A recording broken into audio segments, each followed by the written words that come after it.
Come, hear the tale of our ragtag crew, brought together upon a mysterious island by fate. They have lost, they have won, and now, alongside a rebel faction, the truth on the wind, they fight against the evil Eterines. Behind it all, an alien being of immeasurable power begins to rise once again. As the land grows cold, our party stands as a light in the darkness. Now, welcome to the Swordcast Adventures. Last time on the Swordcast Adventures, we ascended the shaft in the ceiling after the creature. I think Eldwin called it a beholder or something. Whatever it was messing with my head. At one point, I thought it was our friend. At another point, I was so afraid of it I wouldn't climb up closer. Luckily, Metolius helped snap me out of it. It was airborne, so I felt like my best chance was to hide at the top of one of the cave walls and shoot it from there. It worked. I got one really good shot in. But it didn't take long for it to drop me off that wall. I almost hung on to consciousness, and then it dropped some rocks from the ceiling and I blacked out. Luckily, I had Grimtuck's pendant to stabilize me. Otherwise, I don't know if I would have made it. I hope everyone else is okay. As y'all stand there, you watch as the color of her body fades away, becomes craggy and rough, and her form seizes as the final bits of stone are transformed. Amelia, as this occurs, a bright light fills your vision. Your vision goes white for a moment, blinding you, but you notice your eyes see. And as it kind of moves back into view, your eyes focus and gets adjusted to the world around you. It expands farther than you know, in all directions. It almost seems as though there is no ground here. But you stand and feel it, and then you see what lies in front of you, a form.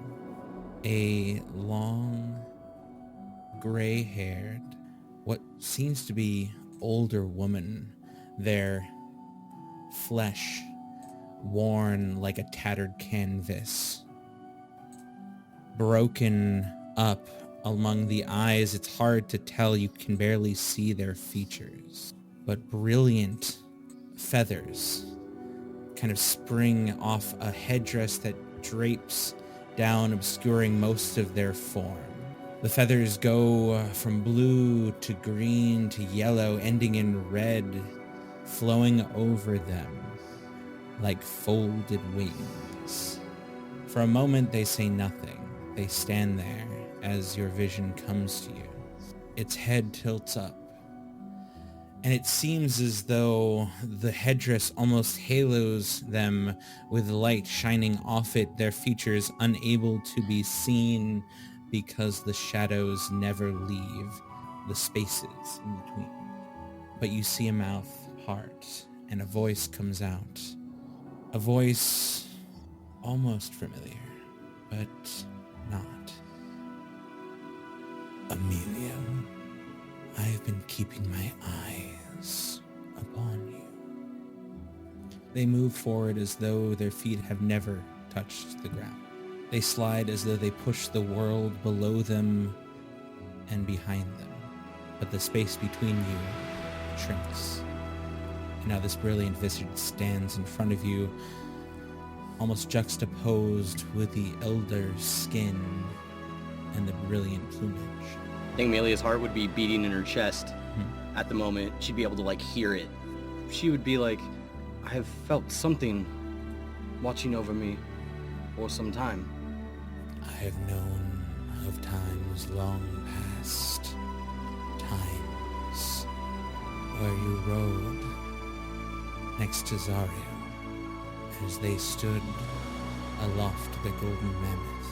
I know of times when you astride her, while she held aloft her gleaming sword. And at this, a hand reaches from the plumage, long fingers, almost too long, but still move with almost delicate subtleness as they kind of peel forth and just lightly stroke your head. Does any of what they're talking about sound familiar to me? It does not. I would let them just kind of do their thing, and I would keep my eyes on their face, trying to catch whatever glimpse of it I can if there's ever a moment that something like it appears. Mm-hmm. And I don't know what you mean. The hand moves over the side of your hair, brushing it back, running down the side of your head into your chin, and you feel the long fingers curl around your jaw and almost sit behind the ears and lift as in to beckon you to stand. And I would? As you stand, the form shifts just enough as though it always seems to tower over you, as though they too rose from their knees, though they never moved. And as this occurs again, the fingers run themselves across your forehead, down the side, almost in a nurturing motion. For your protection, I have removed these memories from you, but your strength has grown, and your power, the power you once held, is needed once again. Why did you take them away from me? What? Another hand rises out of the plumage and kind of tries to put them over your mouth just to shush you. Just for a moment, I took them away, for owning them would have broken your heart. They would have destroyed you. But that was then. And again, every time they shift their head, all of this seems as though they stare into you, into your eyes. Their head moves and sways as though a person would in a conversation as such, but at no point is there ever a moment where the shadows that cover and blacken where eyes should be leave. Amelia would be mesmerized by it. She wouldn't be able to take her eyes off of it. As she moves her head around, it almost seems as though the feathers that drape over her shift like wings, but never fully unfurl. And she goes, though I may not be able to offer all of them now, please take this modicum of what you once were with you.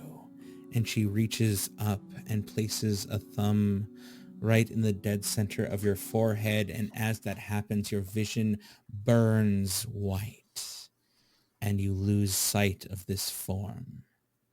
And we shift. You all stand there now, post this creature falling to the ground. Your companion has turned to stone. One other companion is unseen and unknown what their status is. Metolius, Elduin, Grimtuck, you all see Amelia now, a statue. Behind her, the lifeless body of the creature that called this place its domain begins to slowly kind of seep down into the ground. What do you do? No. What? Another one. We've lost another friend. Polius had aura vitality going. I think he expended 2 rounds worth. So I would use the remaining 8 rounds to finish out the minute to I don't have to see Rain to heal her with the aura. So I will move to where she fell, and I will begin healing people. So Rain, you get 8.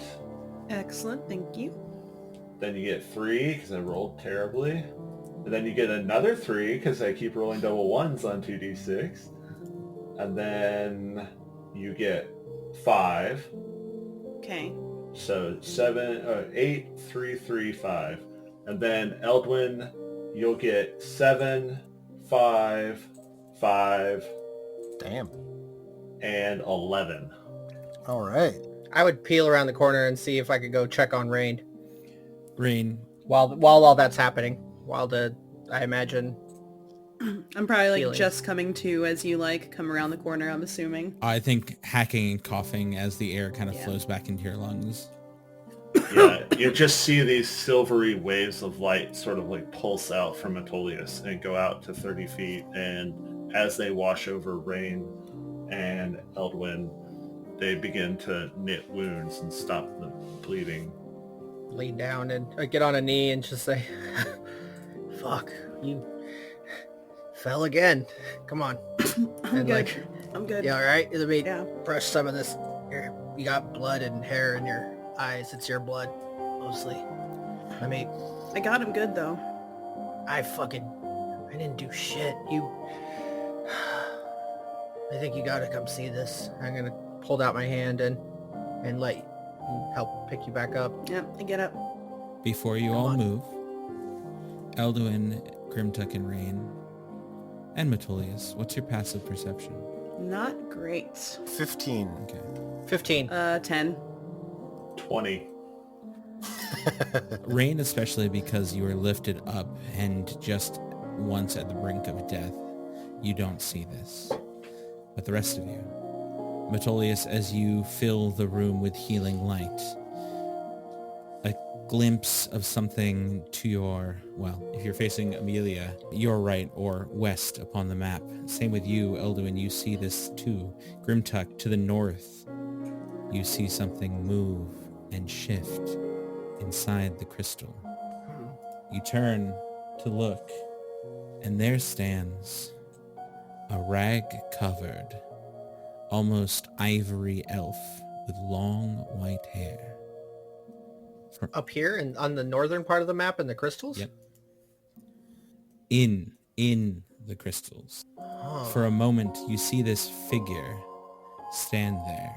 And as you do, it kind of cocks its head in a very odd fashion, revealing a slight half of its jaw filled with razor-sharp teeth. As it turns quickly, it steps off into the distance, away as though farther off into these blue, shining crystals, and it's gone. I would approach the crystals and Do I recognize this creature?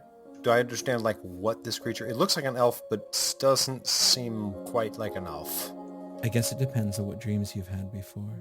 Metolius has not seen this creature before. No. I don't think that was one of my dreams. Elduin, you stood upon a field of snow and stared as a giant creature came over the side, correct? Yeah. No, it I was... was also on top of a mountain, like, watching...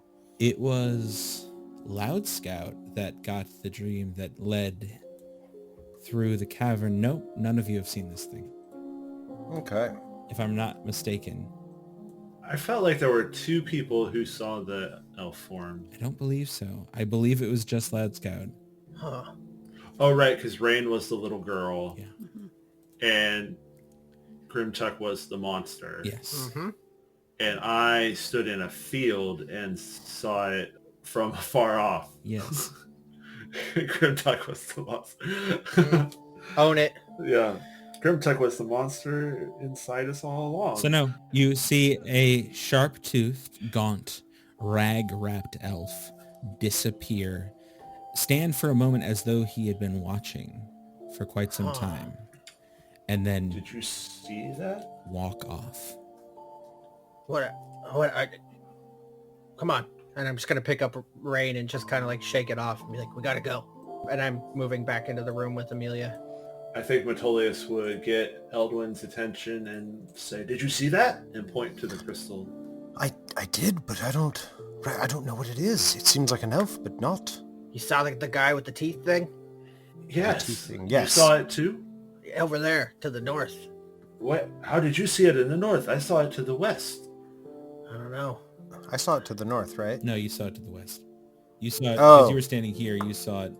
You were standing next to the desk. You saw it to the western Yeah. crystals. Grimtuck saw it to the northern Gotcha. crystals. Guys, what are we going to do about this? As I Yeah. approach the Anybody statue. want to give me an update here? What happened? I don't know. Amelia is turned to stone. It would Well, shit. appear. Indeed. Now we know the fucking gorillas don't do it to themselves. Yep. That's true. Mystery solved. Yeah. You should write a book about the wonders of the natural world there, Grimtuck. I mean, I'm pretty good with pictures. Words can be a little bit tough, but I'll figure it out. Understand. Well, Gorillas in the waterfall mist. I will bend down and scoop up those 2 bags that Amelia tossed to the ground before she became fully encased in stone. And Metolius would reach into his armor and pull out the necklace of prayer beads. And as he holds one in his hand, he says, "I hope I would never have to use this, but I'm glad that we bought it when we did." And he will reach out and place his hand on the in between Amelia's shoulder blades as she is facing westward eastward as she just firebolted the thing. So standing slightly to her back, he will hold this prayer bead and close his eyes, and you watch it flash with an orange light, and his hand flashes with the same orange light. And I will use a bonus action to cast Greater Restoration with no components required. You stand there as you cast this spell over your companion. At the very base of her being, cracks grow in the stone, slowly working their way up. Pieces start falling off, revealing familiar cloth and leg. From the bottom to the waist, the stone sloughs off, and as it does, it moves. The cracks begin to grow as her form releases and her arms slack down. Finally, the cracks grow across her face, and this visage of sadness that was imprinted upon them falls away as Amelia's Asimar face sits there in flesh. I would have my mask on. Amelia's solid mask sits there. As it falls away, Amelia, that bright flash of light dims, and you see it is the world around you that you had just left. Just at that moment, Grimtuck pokes you right in the face. Just bonk. You're Bonk. back! Oh, what happened? You were a stone. You were a statue. Where?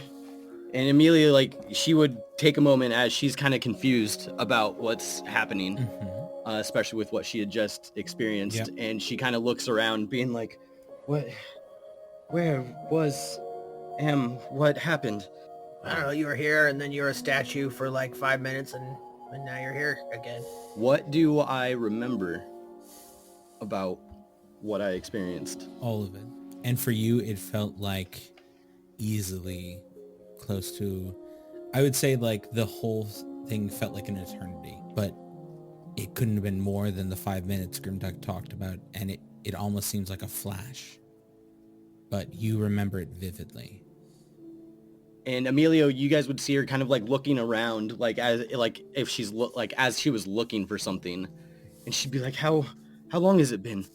You also feel a slight pain behind your mask right on your forehead. she would kind of like put her hand up to it. Does she feel anything underneath her mask if she just like moves her mask a little bit? It's not as though there's something there. Like, no, there's not like Okay. a piece of something there. Okay. But it does seem to hurt. Okay. She would just like put her hand on her forehead then as she kind of continues to look around for something. Okay. And yeah, and she would have asked, how long was it? Just a few minutes. Are you... She looks around kind of confused. Are you sure? Yes, quite sure. And Metolius will offer the 2 small bags of dust back to her. You dropped these. Did you need them? No, I didn't need them. Luckily. How am I here? What? I brought you back. Well, to be honest, you have Marabi to thank for it. I bought these prayer beads from him back in War Beach, and one of them is a very powerful restoration spell. Oh, that's quite convenient. Quite indeed. Indeed. I had almost forgotten about it, to be completely honest with you. His help always seems to come in at just the right time, doesn't it? Indeed. He's quite the wonder gnome. And Amelia would kind of like rub her head a bit more and like try and find a place to sit down. Are you alright? You look as though you've seen a ghost or something. I saw them. Who? And Amelia kind of like moves over and like leans against the desk as she kind of like takes a seat like upon the edge of it, still like rubbing her head. And she would take her mask off and set it on the table. She like rubs her forehead. You don't feel anything, but Metolius, if you look over, Oh yeah. you see just this imprint right in the very center of her forehead that seems like it was burned there. And she would just be like, the one that's been watching me. Is that who you saw? That's who they said they were. They said that they know who I am. That's good. This is a being you seek. So that's good. They're reaching out to you as well. They said that they took my memories away to protect me. What? Doesn't make any sense. They told me that it would have killed me. It would have broken my heart to live with it. That seems unjust for them to make that decision for you. I agree, but we don't know the full story. So far, this being has enabled you to channel incredible amounts of holy light. I can't see a reason why it would be. From what it sounds like, they're holding more of it back. The first time you now rub your forehead, you notice that there's ash on your palm or your hand. Yeah, there's something on your forehead, by the way, that wasn't there before, I think. And Amelia would just kind of like look around for something reflective. I don't think she has a mirror. Actually, I might. Oh, she has she just reaches into her pouch and pulls out one of the diamonds to see if she can catch a reflection off of herself off of one of the edges. Mm-hmm. You look into it and see, to you, it almost, with what you saw, it looks like where she pressed into your forehead, as though her thumbprint burned it. Does it just look kind of like round, like the shape of a thumb? Mm-hmm. She kind of like looks at it. She says, last thing I remember as she puts the diamond back into her pouch was them pressing against my forehead. And then there was a bright light and there I was back here.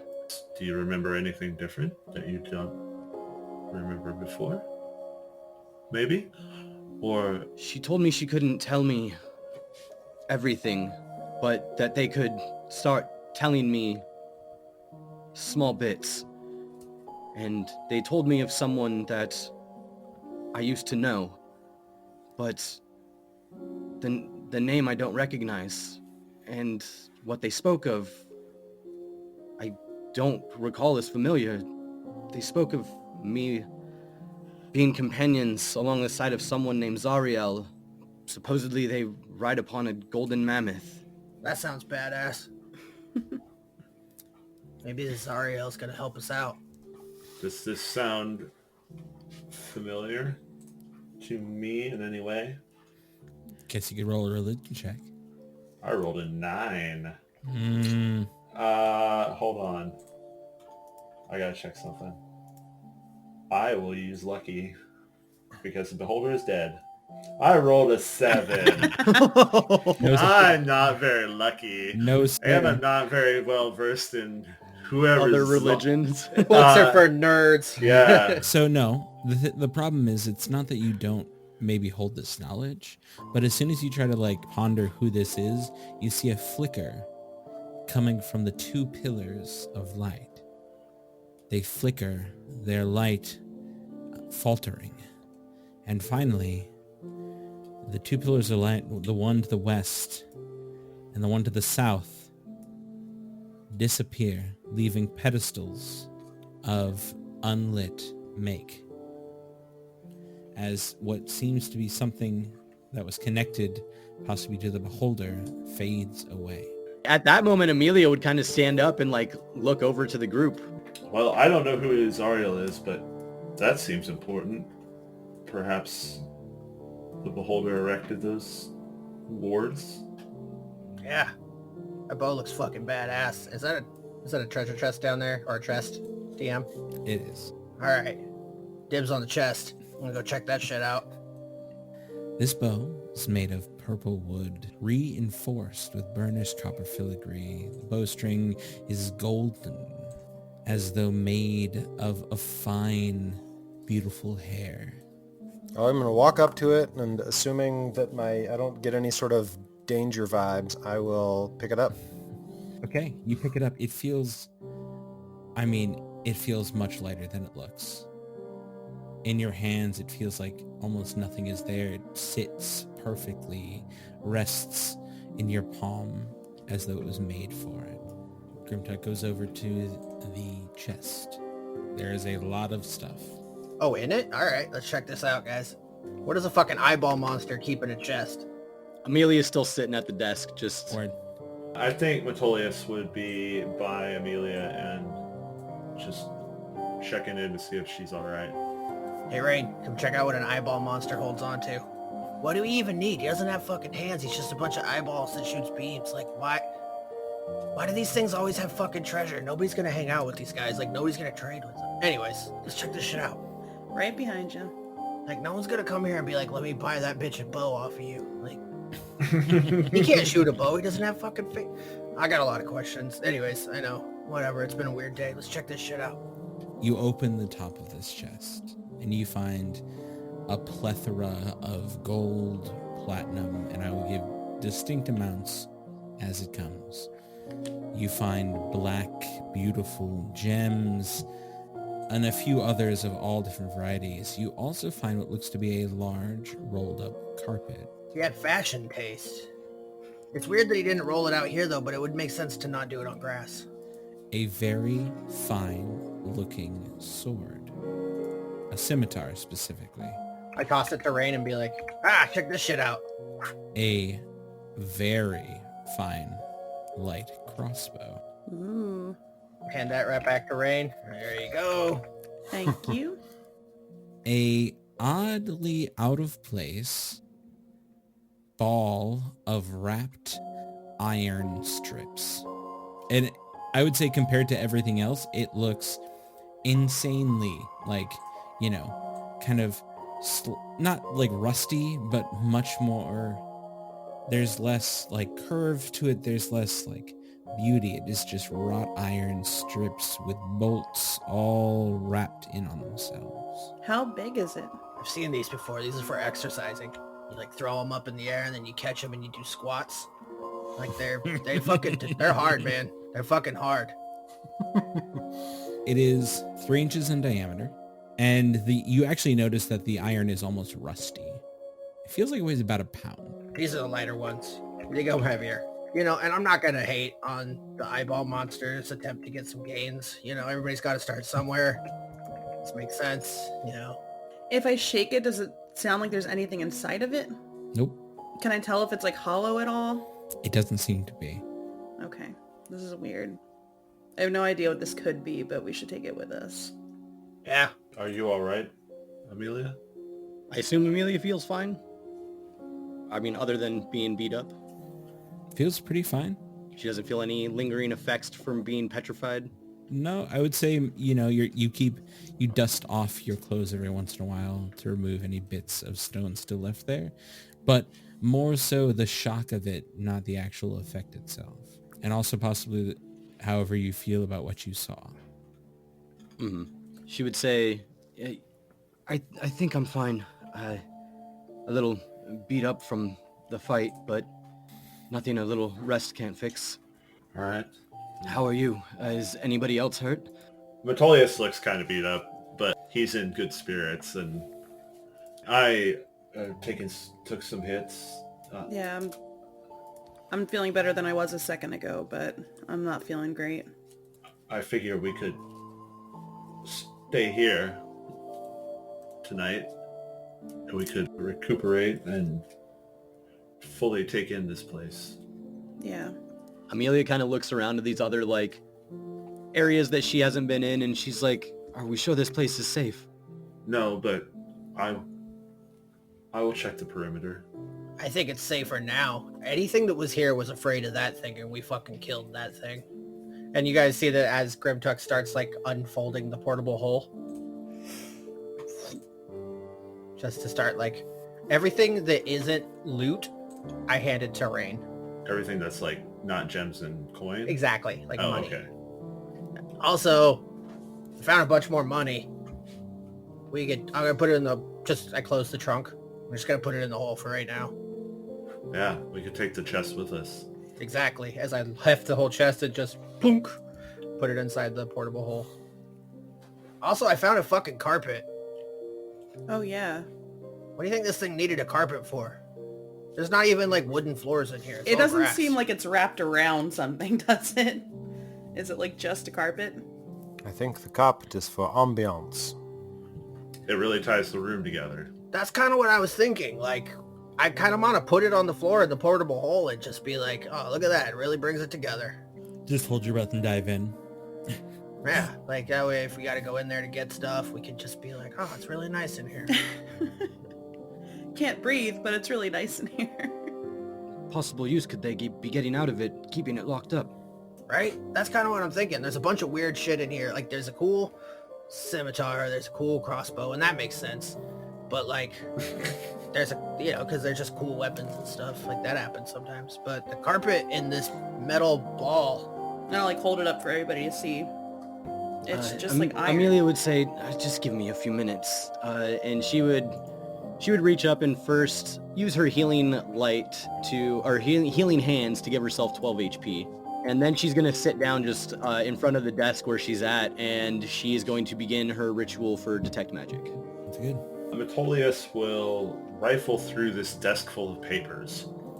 Okay. If we're taking a short rest, I will ritually cast Identify on this bow. Okay. I will organize the portable hole. I kind of come up out of the hole, and you guys see that I'm wearing the Kobold King crown and be like, you're going to have to call me my liege. Look at this. Look at this. Hey, guys, who am I right now? Like, oh, dragons are awesome. Oh, my God, please don't kill me. Oh, here's a bear trap. Oh, I'm fucking dead. Who am I? You guys, come on. Oh, you're the Kobold King. Yeah, I'm the Kobold King. Yeah. Oh man, I had you figured for Kobold number 8. Yeah, right? Tell Yeah. me about it. No, I got leveled up. It's Amelia's just sitting over there shaking her head as she's going through her ritual. It's pretty cool. And I will come back down and then kind of to lighten the mood. You guys see me spring up out of the fucking hole, like jump up, and I just start throwing crystal minotaur chunks at you guys. Like, just start throwing. I'm like, we got a lot of weird shit in here. Sorry, I'll let you guys get back to it. God, dude. Crystal chunks hit the floor. I will pick one up and compare it to the crystal that's growing on the walls. Good call. Are they the same? Are they different? Does this crystal look like anything I've seen before? I would say the crystal minotaur chunks don't look the same as the crystal on the wall, but it does seem familiar. Specifically familiar in the way a giant abominous statue, is that a word? I don't know. Abomination statue in the middle of it. Aberrant? Aberrant works. In the middle of an orphanage doth look familiar. Oh, our old friend Gary Bouvaz. Besties. His secret basement. It's never good to have something called a secret basement in a child orphanage. It's just asking for trouble. No, it just looks very familiar from the statue you saw in Gare's secret chamber. I will point out this connection to my fellow adventurers. Okay. Specifically to Amelia, because she wasn't there for that, so I will be like... I was going to ask if this would be the first time Amelia has seen this type of crystal before. Yes. You see, it's so blue, that means it's very pure. I will explain the context of the crystal to Amelia and what we saw in Gare Bouvaz's secret basement under the orphanage. You should mansplain it to her. She would be like trying to pay attention as she's like going through the motions of the ritual she's working on. I'll Paladin explain it. Actually, here's the difference between the crystals. But just before Metolius begins to explain how the crystals correlate to what you've seen before, I would say the rituals go off. Amelia, your detect magic erupts and the room is filled with things that hint at magic. The pedestals still resonate with somewhat of something that seems similar in magical make to what the crystals give off. An aberrant magic, one that doesn't exactly fit into any school, but they do seem to have similar kinds of energy to them. On the other hand, you do notice the bow is very much magical. So are a few things that glow within, that now glow within Rain's arms, such as the carpet, the scimitar, the crossbow, the light crossbow, and the bands of iron. And what schools would I be getting from them? Magic schools. They seem to be magical items. They don't seem to house one form, like enchantment magic, I guess you would say, if you had to put it. And she would kind of like take a step forward as she goes to take a look at these items, and she would just be like, well, they're definitely magical. Both of them, the carpet and the iron. Huh. Yeah, there's a sword and a crossbow. Mm-hmm. All four of them ring off magic. And she would say also the weapons seem to be magical as well. Well, should we have Elduin identify them? And she doesn't even like turn around to Elduin, and she's just like, I'm Yeah. sure he's already got it. Mom, happily at work. To you, though, again, the magic you see almost sits as like a black void where the pedestals stand, and from the crystals themselves, it feels alien. It feels wrong, and as though it distorts and corrupts the magical flow around it. It's almost uncomfortable to look at with your spell. And she would just kind of like shudder as she kind of like looks around and kind of takes it in. Mm-hmm. Does she feel any of that like weird strangeness coming from any of the items that they're holding? No. Okay. Yeah, and then I guess while she's got it up, she would kind of begin to poke around. Mm-hmm. The main bits of magic that you find around seem to be the torches, the sconces on the wall, and it seems to be evocation magic. You feel, again, another void of black and just disgusting seeming magic of those crystals sit as a huge collection of them have grown to the northeast. You feel it through the walls. These tall walls barely hide them. You feel them all around you. Kind of feeling that, Amelia would take like a quick peek around the corner, make sure there's like nothing other than this weird form of magic. No, like nothing moving around or anything like that. Nothing moving around, though you do find another desk covered in papers and scrolls. Does anything seem magical coming from the desk? It doesn't. Okay. She would just move back over this way then. back into the main room Mm-hmm. and kind of take a peek in this northern area, because that's pretty much the only thing she hasn't really like peeked into. Every time you come face to face with these crystals, as that kind of aberrant tear in the world, in the weave, kind of sits, you feel as though you're being watched. You swear you feel eyes upon you, though you see none. But not in the same way as you did while the beholder existed. No, this is different. It peers into you, not just upon you. Feeling somewhat satisfied that she didn't see anything moving, she would move back into the room, and she would kind of shudder again as she comes over towards Metolius, and she would say, I don't like these things. Their magic isn't normal. Yeah, it is quite strange material. It's so ice-like. That's the only way to describe it. I've never seen any crystal like it before. She would kind of like step forward, and she would just kind of motion towards the crystals over to the west that they saw the guy in, that she knows nothing about. And she would just say, it's abnormal. It feels void. It feels alien. And she kind of like feels the hair on her arm raise as she just says, I feel like something's watching me. Yes, while you were a statue, there was a visage appeared in several locations. Grimtuck saw it to the north, and Eldwin and I saw it in this group of crystals, but it seemed like an old elf of white hair and ivory skin, and Real sharp teeth. dressed in rags and had sharpened teeth like a predator. She just kind of looks around. What is this place? This place felt the full brunt of Limic's ire centuries ago when he first emerged into this area. The elves, this was a temple to Corellin Rathian, the god of the elves. And Limic attacked it to break their spirit. From what I remember, this place was sealed by Maliki and Corellin, possibly because of this. Well, it's not their place anymore. I did not realize you were so well versed in Corellin's doings. I just have the memories of Wraith from the vision. I see. Yes. May I offer you all something very quickly? For all of you who saw this is what you saw in the crystals, though the snow around it is not. He ain't looking so good. He looks like he's got some issues.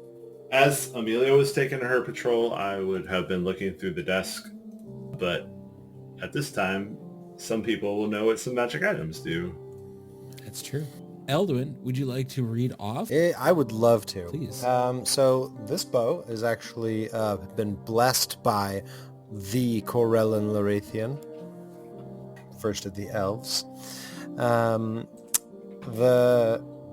bow has oath bow properties. When you speak a particular command phrase, you target an enemy and you do good things against them. It is also a +2 weapon, and you can use a bonus action to gain an advantage on an attack roll but then it resets on a short or long rest.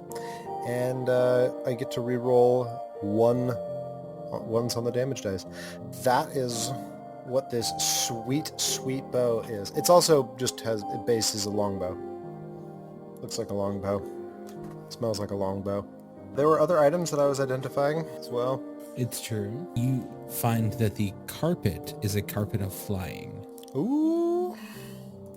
That is no ordinary rug. This is a carpet of flying. Oh, no shit. Does that mean what it sounds like it means? It sounds pretty fucking straightforward. Does it sound like a carpet that can fly? Then yes. With someone on it? I believe so. Here, give it a try. Give it a shot. You know for a fact that it needs a command word by identifying it. Also, you can read the things that say what I asked you not to read now. The word you said does not matter, but the effects that it does do. I also just edited it just to make sure. Are you referring to the bow or the bow. carpet? No, the carpet also comes with a bunch of bells. No, it's not true. It's just a carpet flying. When I knock a bow, it whispers in Elvish, swift defeat to my enemies. When you use it to attack in the usual bow manner, if I say swift death to those who have wronged me, the target becomes my sworn enemy until it dies, or until dawn 7 days later. You can only have one such enemy at a time, and I can choose a new enemy when that enemy dies. Sweet. It's a +2 weapon. When I make while against my sworn enemy, I have advantage on the roll. The target gains no benefit from cover, and suffers no disadvantage to long range. If the attack hits, the sworn enemy takes an extra 3d6 piercing. So basically, they die. Mm-hmm. But while they live, I have disadvantage on attack rolls with all other weapons. Oh. How big is said magic carpet, Dungeon Master? It's 6 by 9 feet. It's a big one. That's a big carpet. Also, Does that mean all of us can fit on it? yes, but there is a weight limit. What's the weight limit? 800 pounds, I believe, for the 6 by 9. It's 1,600 pounds. But if we put more than 800 pounds on it, its flying speed is half. That's pretty badass. Yes. Who wants to fucking roll around on this thing? I'm more of a stay on the ground and smash stuff kind of guy, so... But Well, this could come in handy if trying to traverse treacherous, like the river that we crossed to get here. No, I get the use of it. I'm just mean, I feel like if we're gonna, roll around places, that somebody should be, official flying carpet person. Responsible for it. Fair. I mean, I think that if you put me and Amelia on top of it and then we hovered in the air and just hurled death down upon our foes, that would be pretty effective. Yeah, sure. Mobile weapons platform. You also have a scimitar of speed. Ooh, what does that do? It is a +2 to attack and damage rolls. In addition, you can make one attack with it as a bonus action on each of your turns. Woo! And it is finesse and light. So you could offhand a dagger, maybe. Wouldn't offhand take a bonus action, though? Yeah. True. Is a scimitar a finesse weapon? I'm assuming, right? All right. Yeah. Well, unless anybody tries to take it from me, I'm keeping the scimitar. I don't think you're going to have a whole lot of takers on that. You also have a +2 light crossbow. And then finally, you have this. Iron Bands of Bilaro. You can use an action to speak a command word and throw the sphere at a huge or smaller creature you can see within 60 feet of you. As the spear moves through the air, it opens into a tangle of metal bands. It restrains the creature if on a successful attack roll. Well, that's red. Who wants to hang on to that one? Perhaps you or Eldwin? You both seem to be the most dexterous amongst us. Yeah, I don't mind hanging on to it if you guys want me to. Sure. It could be helpful to get you out of a sticky situation. It's very as well. true. And then maybe Amelia or Eldwin take the carpet, since they will be attacking from afar. I would greatly enjoy the carpet. It is a carpet that is 6 foot by 9, 6 foot rolled. So carrying it will be a bit of an issue. Oh, yeah. Yeah, it's not just something you keep on your belt. All right, we can I just think put it in the Grimtug hole. could. Yeah, it's gonna have to go. Yeah, I in the could hole. probably do it. Yep. That's going to be... Get in the hole. I mean, it's going to cover a lot of space in there. Let's be honest. It's 10 foot by 10 foot. This is 6 foot by 9 foot. So I can put it in I think I'm putting it dead in the center and then spreading it out. And then I can if I just got to find a nice lamp or something. Well, you don't want to put anything on top of it because you want to have access to it. I definitely do. I want to be able to it'll look weird if I just have it rolled up in the corner. If I have company over, they're going to be like, oh, this is fucking weird. You know you don't live in the hole. Though. I could have company over, Metolius. Okay. Oh, okay. It will come in very handy getting us back to our ship. Yeah. Plus we'll look fucking cool doing it. Fuck that dinghy. No more needing rides into shore. Yeah. That's true. Speaking of that, what are we going to do next? Are we going to return to the ship? Where else would we go from here? I believe there's something that we need to tend to in the desert. Agreed. Has the crew been informed? Do they know we'll be gone that long? No. But, Don't we have a stone like that we can talk to him with or something? yeah, we do have sending stones. I believe I have them. Well, we could talk one of with- them. Yeah. Yes. I have the one. I forgot about those stones. Well, Yes. if it would save us time, maybe that would be a good idea. Could we tell them to meet us somewhere, perhaps? I mean, we could tell if these stones work every day or something, right? Like we could just tell them, go do your thing, and then we'll message you and have you come back. Yeah, we could traverse across land to the desert. I mean, we already told them to go fuck off into the middle of no tradeways, so they can not get caught. Like their only orders right now are just to stay out of sight. I think we could have them come around the island and we could have them meet us on the western shore. I'm fine with that. I believe we would want to steer clear of Aldkeep, if I recall. That was a place that the battalion's forces were strong. You know what? I just had an idea. Let's make a solid plan when we get the fuck out of this place, because these crystals are giving me the goddamn creeps. Oh, that's a really good point. Maybe we shouldn't be doing much planning in here. All right, let us leave this place. Amelia says I fully agree with that. We're not going to do any of the fucking things we just said, so... Yep, you're right. Definitely. Definitely. We're definitely going back to Firelit Thicket. Yeah. We're going to go storm fucking Cassandra's place and bring her towers down on top of her head.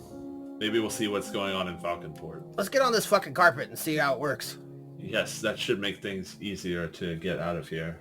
I'm assuming no one else is trying to take the +2 light crossbow.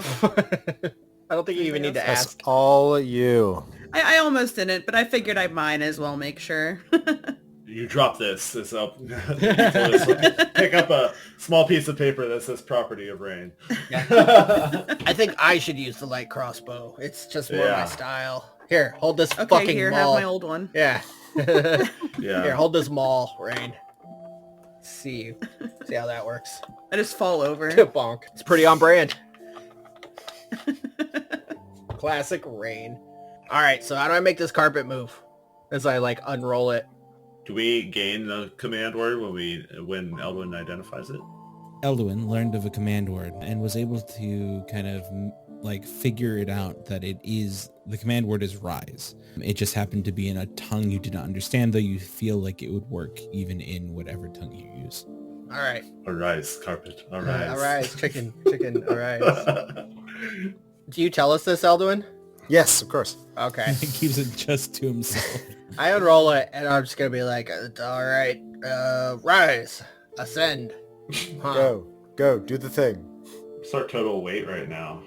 BT dubs. I don't know, how many sweet rolls have you been eating? Ever since I took an arrow in the knee. Oh yeah, I'm definitely grabbing up all my stuff, including my lightning javelin and the rest of my other javelins that I just kind of hucked at this bullshit My monster. other javelin. All of my crap is all there. Just gather up all my shit. Grimtech, pick up your toys. Dude, they fucking might as well have been toys. This is the most bullshit I've ever been in a fight ever. Ugh. Shameful. Oh, huh. Do we want to take some teeth of this thing or something? Sure. It would make a nice trophy. Yeah, let's go see what I can harvest from this thing. DM, I'm gonna see if I can just part this fucking thing out I'm gonna put them on cinder blocks. I'm gonna take its fucking hubcaps. I'm gonna just pit this, just tear this thing down. Okay. Oh, let me see that scimitar real quick. Also, I'll hand it over, sorry. are you guys taking any of the papers and things? I wanted to look through it, if that would be possible. Sure. And Amelia wanted to go check out the other desk that she saw. Okay. So in the course of you guys kind of finishing up, both of you look at them. The papers are filled with scrawlings of a language you don't understand. The characters don't make sense. The direction they are written in almost seems random at times. This is just a mess to look at. And you're not exactly sure how one would read this or who. You would expect a floating orb of tentacles possibly would write this, though. Well, I'll turn to the woman who reads blank books and see if she can make anything of it. Just calling across the room, just like, hey. I will just come over to Amelia with like a fistful of papers, and I'll just say, I don't know what this says, but perhaps you might have something in your repertoire. Does it look like the same kind of like writings that are on the papers that I found at the other desk? Mm-hmm. Amelia would say, not at the moment, but she would reach up and she would pull her staff of charming out of her bag, and she would be like, if we're spending the night here, I could take a look. It would take me some time. Oh, well, we should probably wait till we get to the surface, but Well, wherever we're staying. Yes. We can visit this later. But good. I'm glad my instincts were correct. Yeah, Amelia would kind of gather up the papers that she has found too then, so that we can take them with us. Sounds good. Diary of a Beholder. Grimtug, Yes. roll a survival check. I would say you're able to get some amount of teeth, probably about maybe 8 teeth that are sizable enough and not cracked or broken. All right. You know what I'm going to do in this case, DM? I think right as I start to go in on it, I'm going to like poke it a little bit. Does it seem like it's pretty solid? Like it's not mushy? Like there's a skeleton under there? Like there's actually like bone? I don't think you would find much of a skeleton. Maybe a jaw, but it is very mushy in spots and almost looks deflated. Okay. I will take whatever bone I can and I will throw it in the, like, it doesn't have to be artistic. I'm going to leave the teeth in place. I'm grabbing another ship fucking trophy. So whatever I can part this bitch out as and keep. Okay. I would say the best you can grab from it would be the edge of what seems to be the jawbone, which you could take. Okay. Like I wouldn't be able to grab like the lower jaw or something. It's just like a chunk of it. No, I think you could choose one or the other. If you wanted to choose the lower jaw, you could break it off. Okay. Yeah, I think I'll do that. And just like, it's real messy and real gross, but then I just toss it in the fucking portable hole and be like, hey guys, that's going up on the ship for sure. It's like right on the carpet. Yeah, it's going to be real gross. Well, I'm not getting it on the carpet. The carpet's nice. We're not, no. Whoa. Whoa. Whoa, whoa. Oh, We're not animals here. Yeah. Come I on. might be a barbarian, but I'm not an animal. come on. I know what nice things are. So yeah, like, man, our ship is going to be just, oh, it's already badass. It's going to be extra badass. Shit's going to be legendary. I'm sure it will. You take that, and you get the distinct smell of this just like odd, almost like cooked rotten flesh from it, as Amelia's like final blow still leaves it smoldering. All right, let's get the fuck out of here. I could not agree more. Yes, let's... Yes. Everybody pile onto the carpet, I suppose. Let's do it. Stand on the carpet. And all of the openings were large enough for you to make it, so you're able to kind of, whoever chooses to whispers the word, and it does rise from the ground, holding firm, almost though a platform under your feet. Again, whoever whispered the words may command it to move where they wish it to go. Get on. And then I will say, rise. As you do, the carpet rises. Let's take it on a little mini move around the room. Just kind of see if I can sort of control it. Mm-hmm. It does. Everything goes well. It seems like it. Great. Then let's fly on out of here. Yeah. It moves down down the tunnel into the room filled with corpses floating in water as the waterfall still falls down. You move now up past where you had previously been. The mounds of large goblinoids still lie bleeding where you had left them, flying over the spiked wall, trying to keep you out as you rise once again to the almost garden-like plant room. the corpses still leaving a horrid stench. Finally rising to the top, the shriekers no longer where they lay. You move through and out, this time being able to fly up out one of the holes in the ceiling. You move through the top of this catacomb and you find yourself a breath of fresh air and the sunlight around you. The sun seems to become a quite bit lower in the sky from where it was when you reached the entrance here all those many hours ago. But now you sit high above, breathing in the cool, fresh air. The wind hits your face and it feels great. And as you do, you all reach the next level. Hey!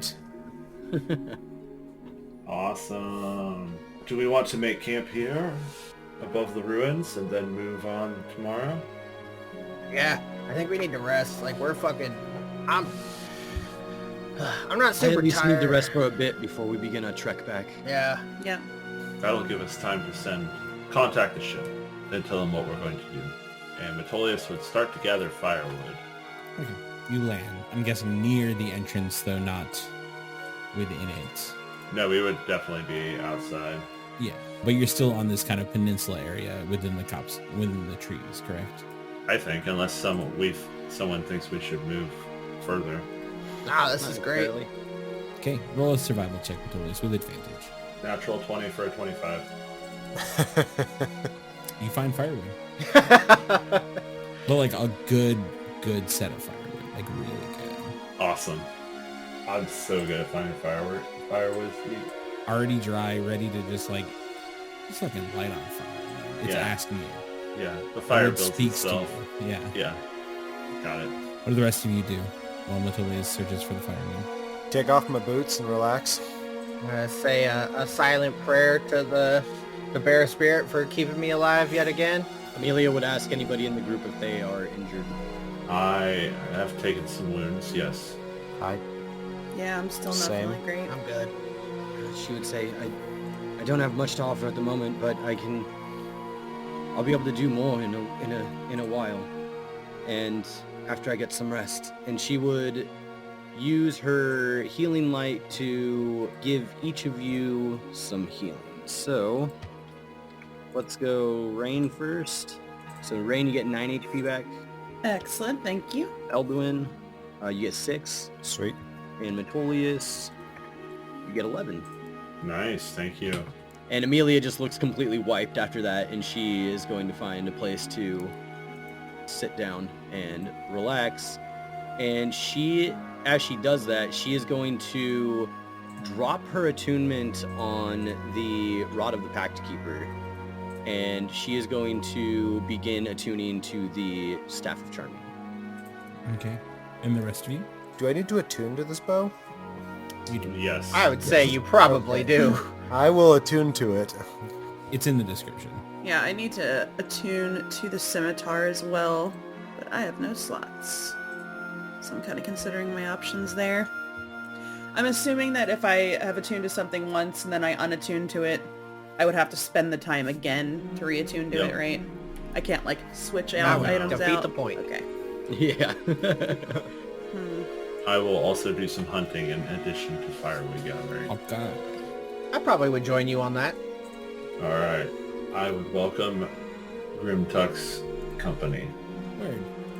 I would say, I'm not going to make you roll anything. You find some game. You're able to take it down and bring it back.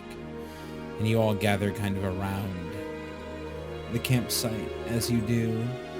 And I think as you all may sit and think to yourself what you wish to do with your next level, or what items you wish to switch out, I think let's take our break. Hey y'all, Chris here. Wanted to take the moment to let you know that if you're not listening to the Help Action podcast, you're missing out. Our very own Justin Dixon and a few other DMs offer the Help Action to give you incredible insight to bring back to your own game. Find it at help-action.com. Also, if you're happening to look for that D&D swag, check out Jess's Etsy store for some beautiful crocheted dice bags. Give your dice hoard a wonderful home to rest. Find it at etsy.com/shop/necrotic-damage. And finally, if you're looking for a good watch and a fun time, check out Chris's, that's mine, Twitch stream, where he plays a variety of games and puts on a dang entertaining show. Check it out every Monday, Wednesday, and Friday at 9 a.m. Pacific Standard Time at twitch.tv/DarkmoreDigital. Okay, let's get back to the action.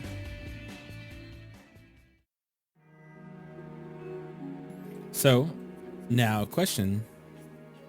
Amelia, something over the course of the night, something sparks in your mind, a memory fills your head. Now, what did you choose to take when you leveled up?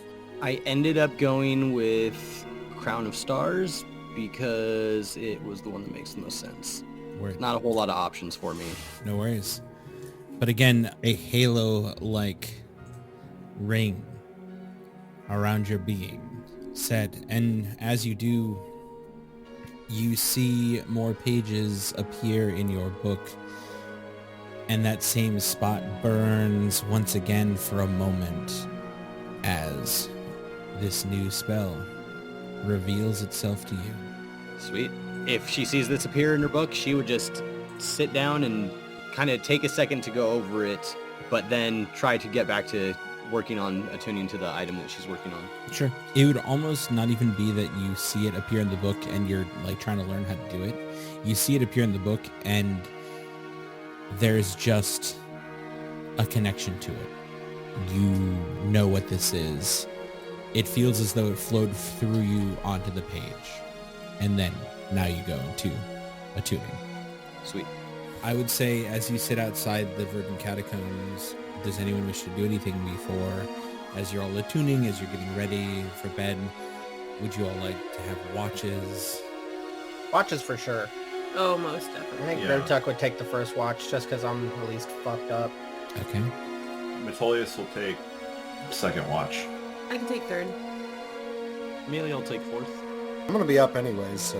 Yeah, how long do we have to have before we end up, like, having to pass out? I would say you have at least 3 hours before your bodies would kind of like just naturally want to go to sleep.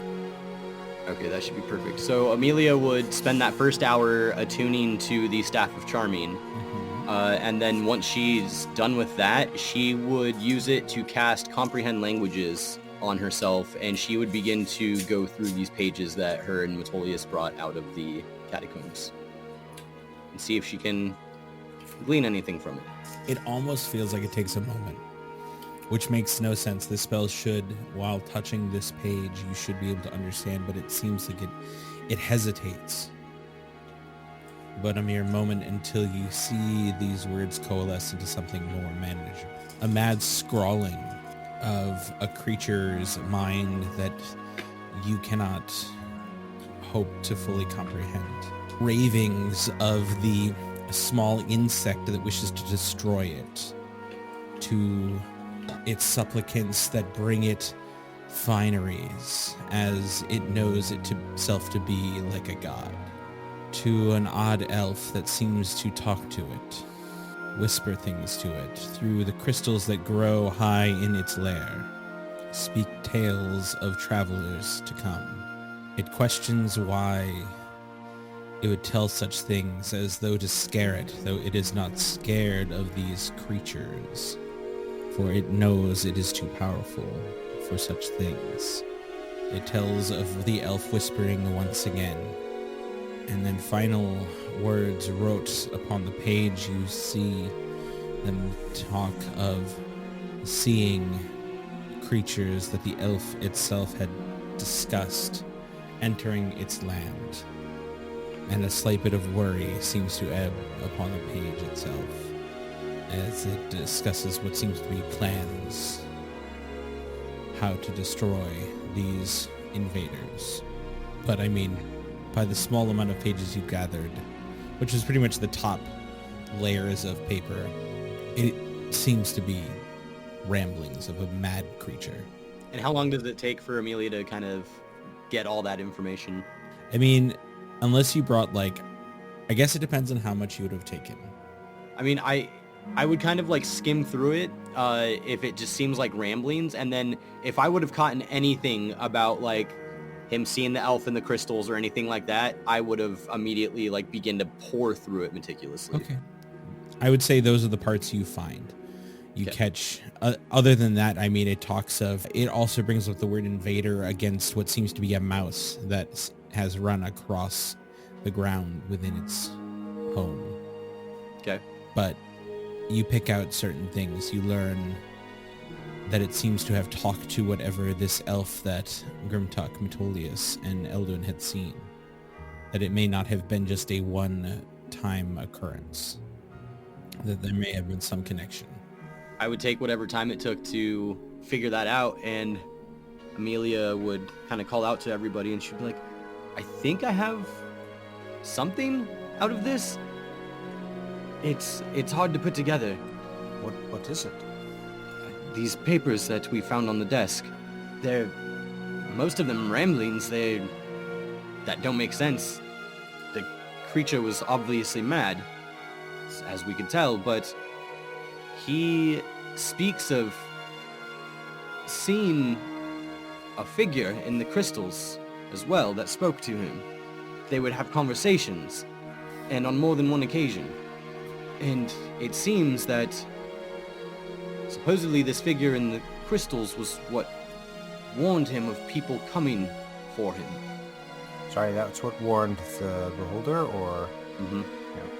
So I guess we can expect that maybe somebody's going to be telling a lot of people that we're coming for him. How did it know that we were coming for him, though? Do you think it's just reaching out to everybody who, like, you know, might be in our path, or like, does it know where we're going? No idea. Even when I had my spell up, the crystals were strange. I couldn't get a beat on what kind of magic was being produced by them. It was alien and almost a dark void. I guess we could just, going forward, expect that we're going to be expected. Probably the safe bet. Indeed. There is some advantage in the time and place that we arrive at places. They might know that we're coming, sure, but not when. Sentries get idle. It's all very strange. I don't know what to make of it. Especially having not even seen what you all saw. I can only guess. Do you think that this information changes our path? I don't know. We still need these relics. I hate to suggest it, but it is maybe worth going back in to see if we can find this figure you saw. The guy in the crystal? It says it speaks to him. I don't know. I don't think it speaks to him like it's... The beast was clearly mad, but... I don't think it speaks to him like it's down there. I think it has some type of pull on these crystals. Like, we touched one and we got to see some weird fucked up shit.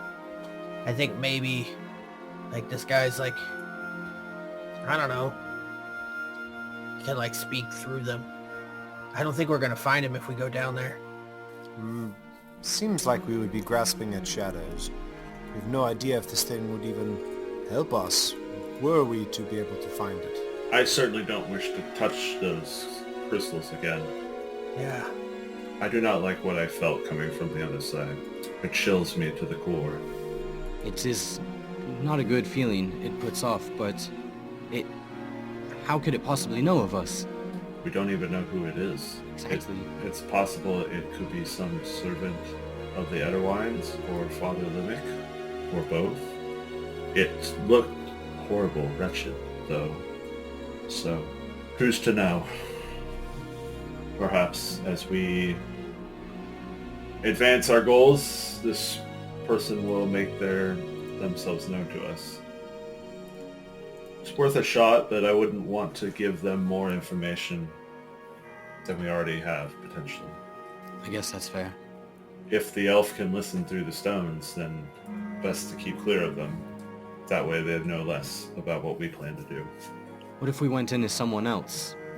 And Amelia would, like, change form. Huh.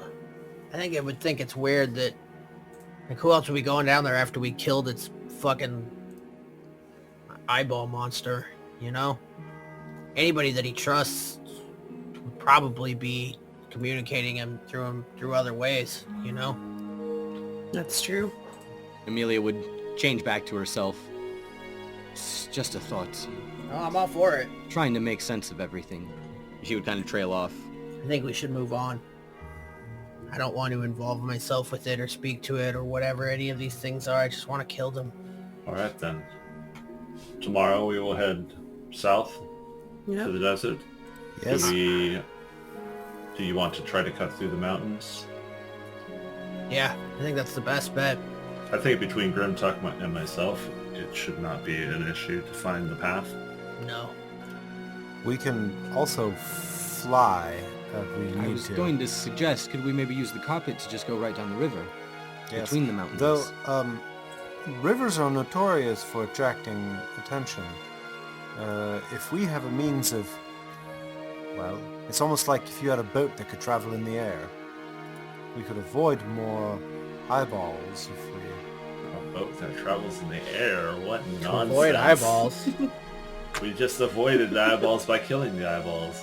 Though I dare say with all of us on the carpet it might weigh a bit much and cause it to be slower. Yeah, probably. Because with all my stuff, I currently weigh 200 pounds. And that's like, I'm sure Grimtuck weighs a good chunk. And then another climate is. Yeah, I'm like just under 300. Fair enough. Then we will use it in a pinch. It is a valuable tool, but better when only one or two of us is going to be on. Oh, undoubtedly. Okay. We should all get some rest, though. Feel free to roll as you all decide to take some time to rest. Feel free to roll perception checks, whoever wishes to start first. 24. You, Grimtuck. Ooh, 15 for Metolius. who was first? Grimtuck was first. Okay.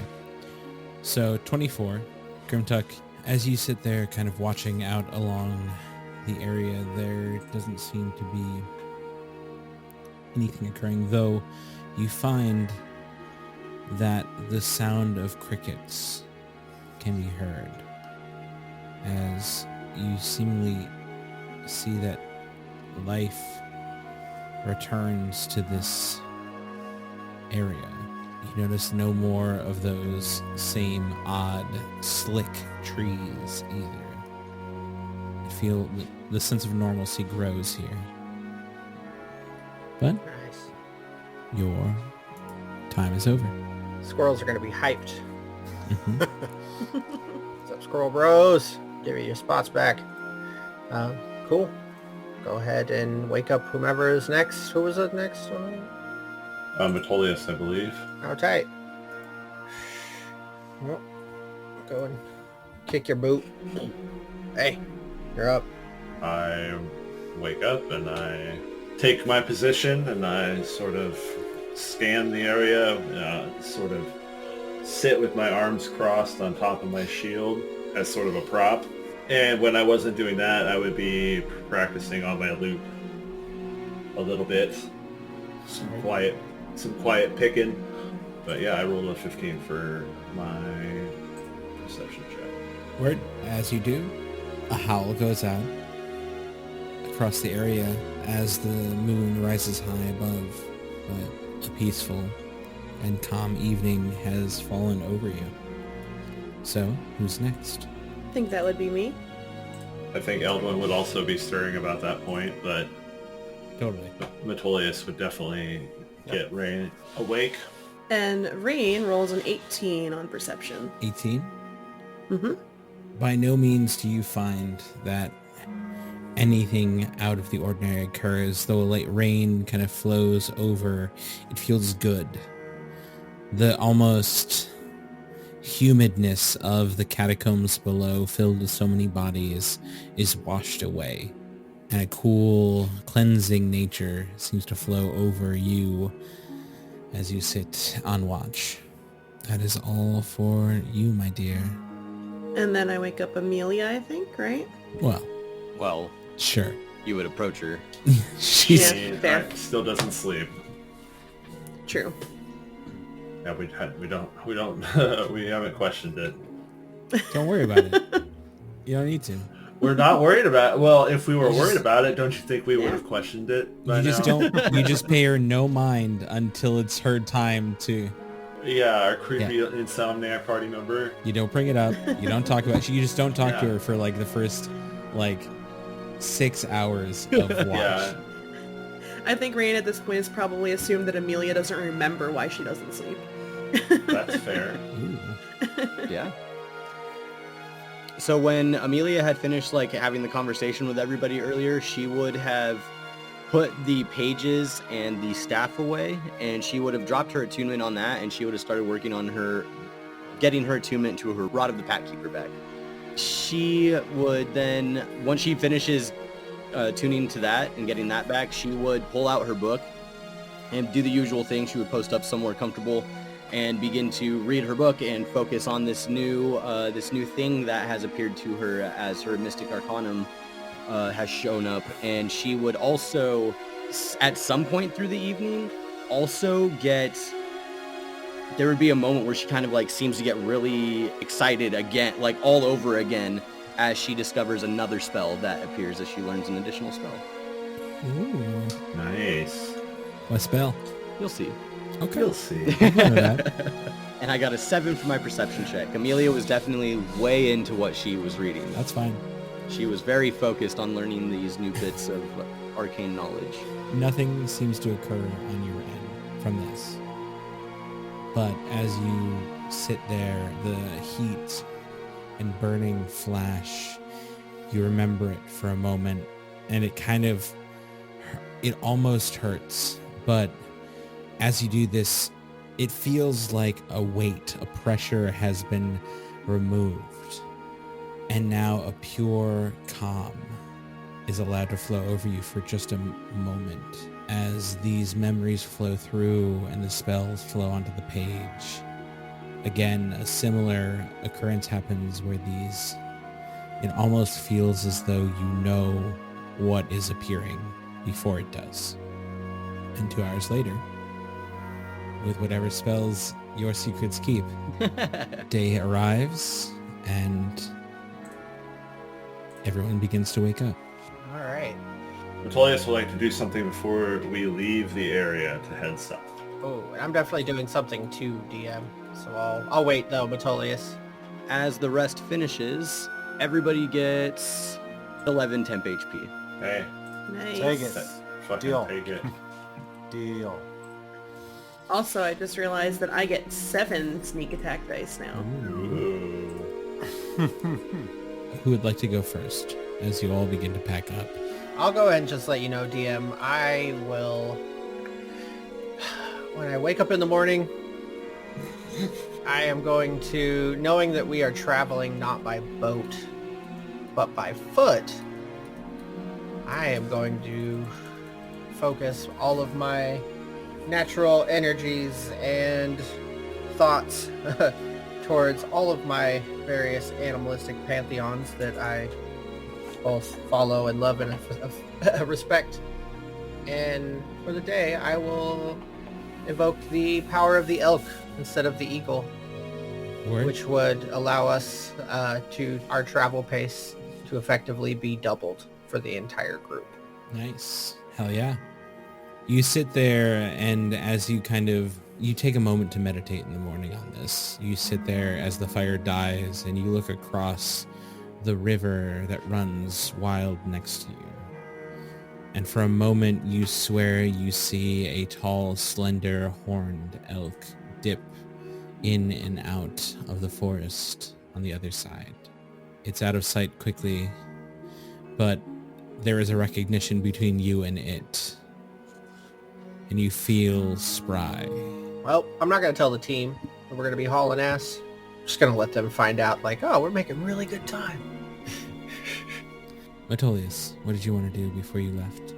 As we're all departing, I would go toward the embankment that led down to where the river, the cleft in the cliff was, where we entered the cave. Mm-hmm.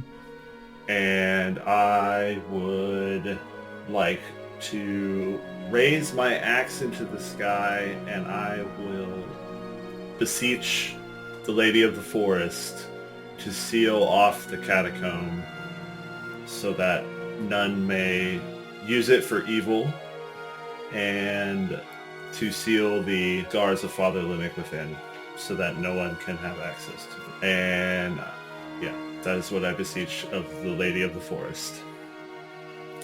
I would call out to her, and my voice would echo through the forest, and I will use the Sylvan tongue to speak to her. You hold your axe aloft as you speak these words to the lady, and as you do, you all notice that the sky high above you begins to darken. For a moment you think a cloud of storm grows, but you notice that it only sets as it grows. This billowing, flowing thing kind of fills the space. And as it does, it sets the sky to black high above this area, specifically where the catacombs lie. A single clap of thunder and a single peal of lightning flies down, and as it does, it strikes your axe, Metolius, and seems to bounce off. You stand firm, a glowing beacon, for but a moment as it slams into the entrance, into the side of the catacombs, and as that occurs, you see all of the vegetation that has grown upon it writhe and rise. You all see, as though grown in an instant, tendrils of vines of green wriggle free of their earthly prison and bring themselves up over the stone spire. It seems to wrap it in a cocoon of the green. And as it does, you hear a sickening and resonating crack as stone crumbles under the weight of nature.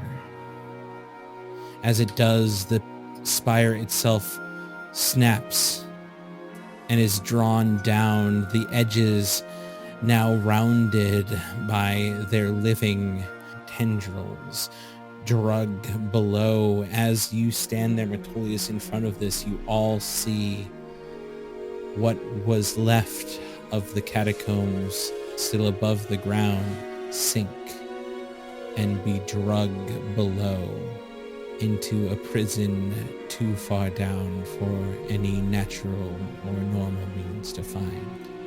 I think when this bolt of energy comes down from the clouds and it strikes Metolius's axe, I think he would make a striking motion as he redirects the energy to the ruins. Sounds like a plan.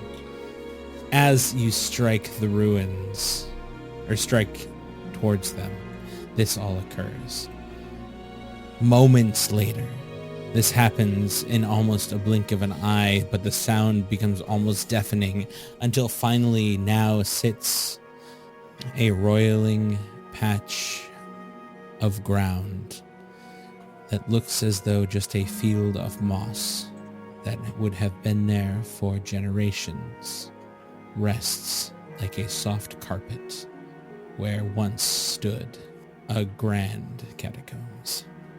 As that occurs, as you see this end, as you see this flat plain sit now in front of you, the sky breaks and the clouds disperse, birds fly, and sunlight shines down on you once again. You see a glow surround Metolius for a mere moment and then fade away.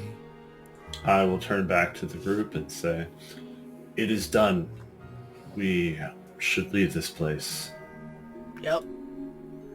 Go ahead and mosey. Amelia would have been watching that in like complete awe and would have been like, that was impressive. Yeah, why don't you do that to more places? Like, we should be doing that all the time. The Lady of the Forest's power is very strong here. I will do my best to bring her light to other places, but it may not be quite as dramatic in the future. But you never know. Small miracles happen every day. As the group finishes up getting ready to head out, Amelia would reach into her component pouch and she would pull out the petrified eye of a newt as she kind of like crushes it in her hand, and she wipes the black smear across her chest right above the tattoo that she has.